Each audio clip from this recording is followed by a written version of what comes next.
Hey everybody, this is a clip from the most recent Rough Cut Golf podcast episode discussing influencers being signed up by the major manufacturers. If you haven't already checked out the podcast, go into the description below. You will find the links there. Also, head over to the Rough Cut Golf podcast YouTube channel. Hit the subscribe button after this video. Once we get to 10,000 subscribers on that channel, we're going to be doing a big giveaway. Other than that, sit back, relax, and enjoy. So to kind of like move from John Rahm and Victory to the world of Callaway to the world of Callaway sponsoring Good to the world of ex-Good members Micah and Grant signing with That Taylor was Bade. so seamless. That was yeah.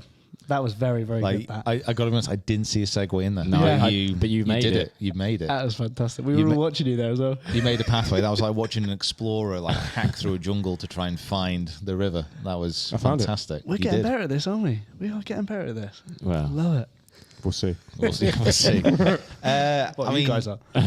Listen. It's a really big story, and I think it is something which is very relevant to what is happening with the major golf companies. Mm-hmm. You know, we are seeing more and more influencers. Let's just group everyone under that term, signing up with equipment manufacturers, and the equipment manufacturers themselves moving away from actually sponsoring tour pros. yeah.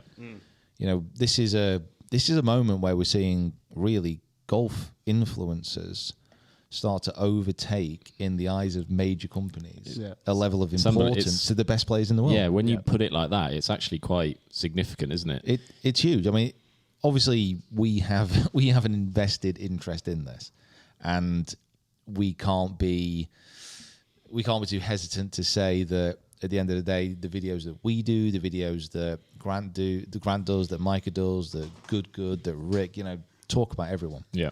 As far as getting eyeballs on golf, Yeah.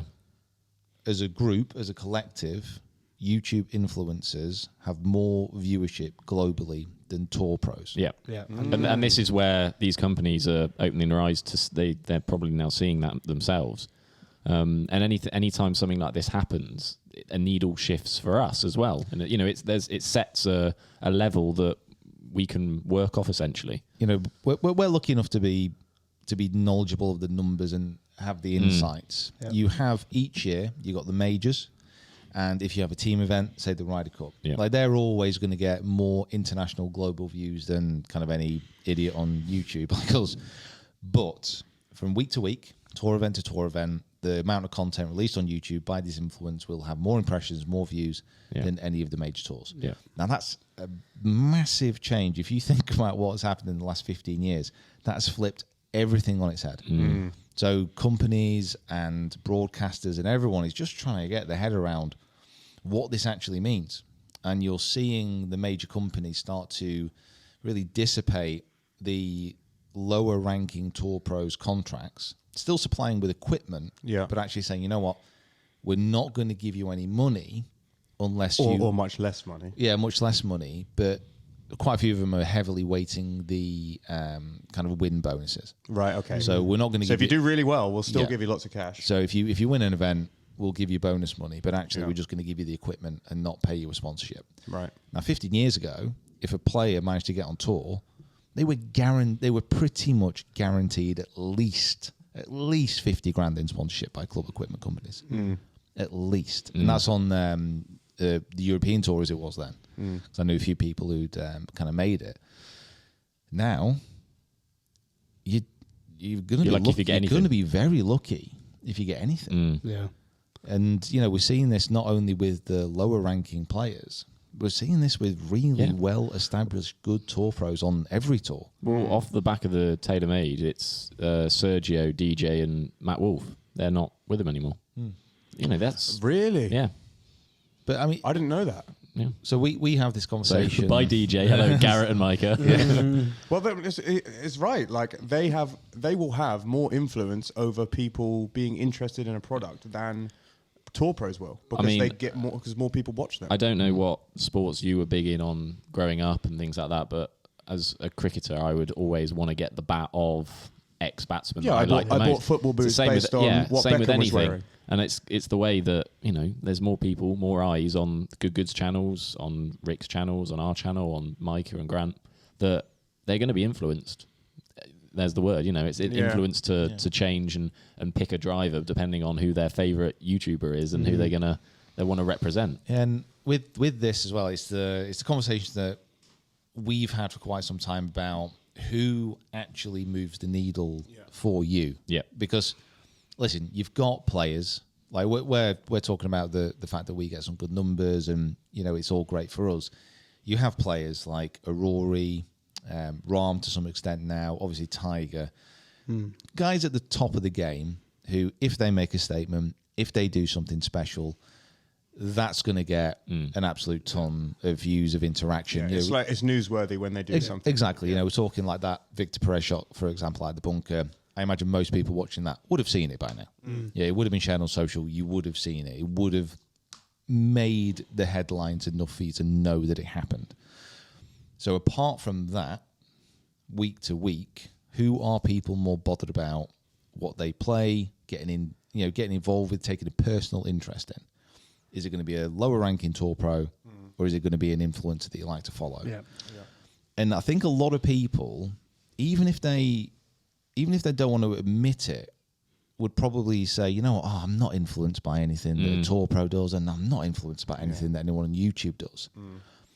But you have to know and learn about clubs, for example, in this example, somehow.